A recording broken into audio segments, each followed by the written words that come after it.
Assalamualaikum and hello everyone, especially to our beloved Law and Equity lecturer Madam Syam and all of our friends. I am Diana and we are from group 6A, which is going to present on topic number 5, which is on the maxim of he who comes to equity must come with clean hands. Now I will pass to my group mate, which is Anur Maziah, to start with the introduction of our video presentations. So now let us begin. Before we start, I would like to introduce myself. My name is Anumazia binti Muhammad.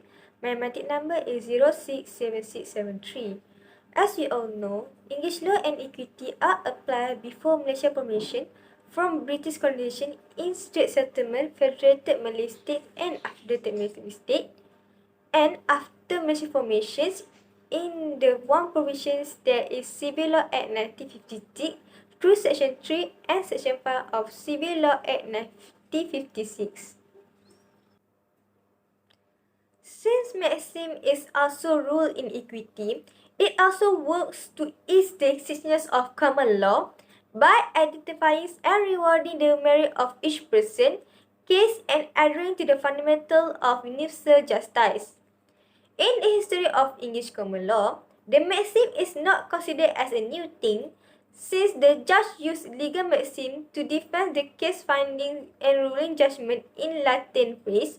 The counsellor has power to act with good conscience and good reason that is necessary in certain case.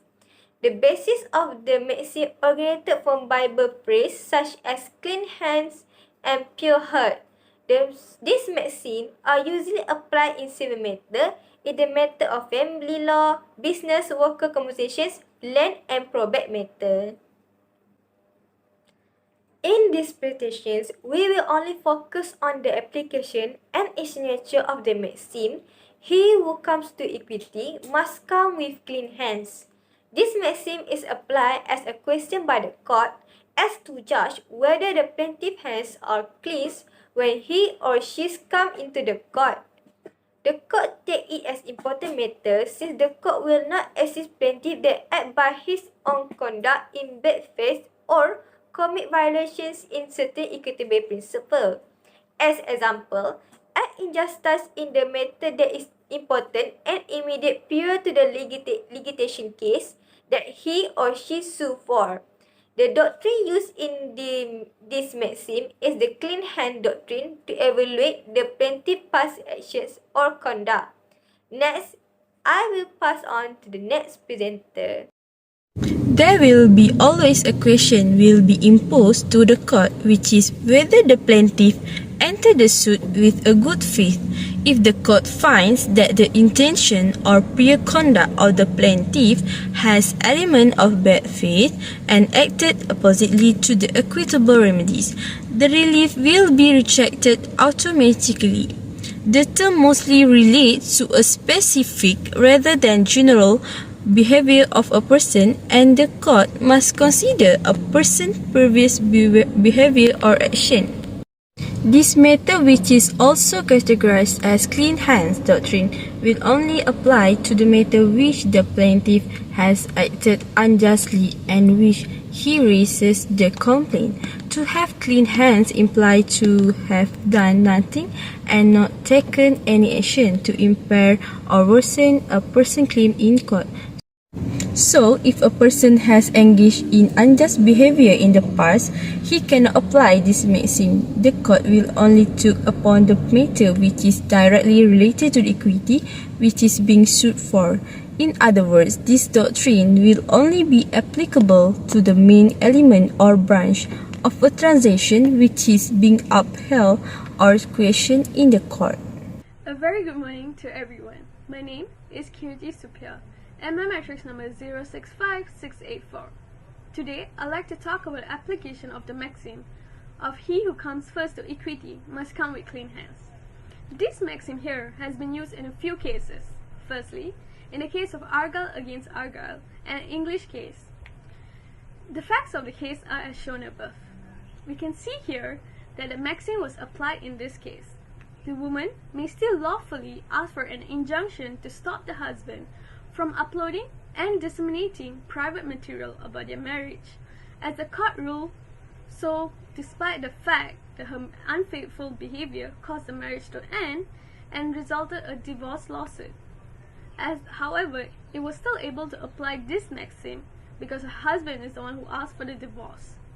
That it shows that he didn't come to equity with clean hands. However, by referring to a Malaysian case, in the case of Suami Group Berhad and Global Sendirian Berhad and another, the facts of the case are shown above. We can see here the maxim was not applied in this case, as the loan agreement that were made was illegal, being in contravention of the Moneylenders Act 1951. Thus, this makes the plaintiff had not come to court with clean hands, and a request for injunctive relief shows it was not made in good faith or were bona fide, according to the rule of court.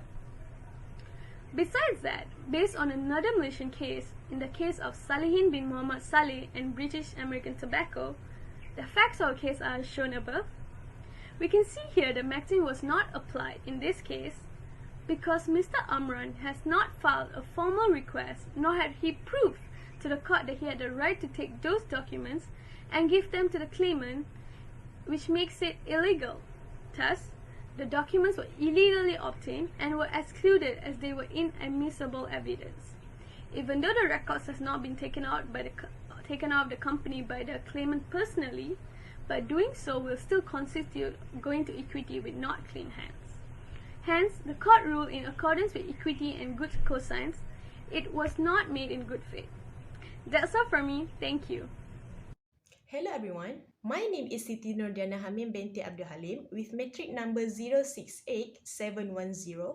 So now I will conclude with our presentation on the maxim of he who comes to equity must come with clean hand.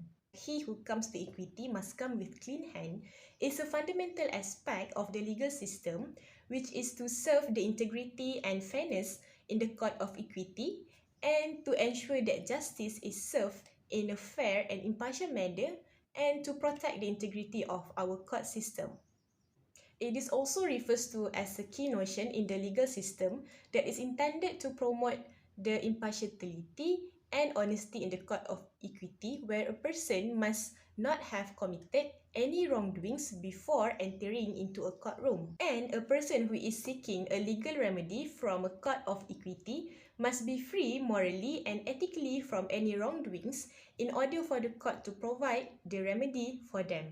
In other words, the court has the ability to refuse a person's request for relief if that person has been unjustifiably negligent or has acted improperly on the matters that they are attempting to have handled. Which means that a person who have engaged in unethical behavior should not be able to gain advantage for themselves through judicial system. The notion of clean hand is an important protection in the legal system that helps to guarantee that justice is rendered in a way that is fair and unbiased to all the parties involved. Furthermore, this maxim is used to ensure that the legal system is not being used as a tool for an individual who have engaged in misbehavior or crime by requiring a person who wanted to seek redress in a court to be blameless on a moral and ethical level. As we have come to the last part of our presentation, I would like to thank everyone for your time and anticipation by watching our videos. I think that's all from us, Group 6A, and thank you for watching. Bye-bye.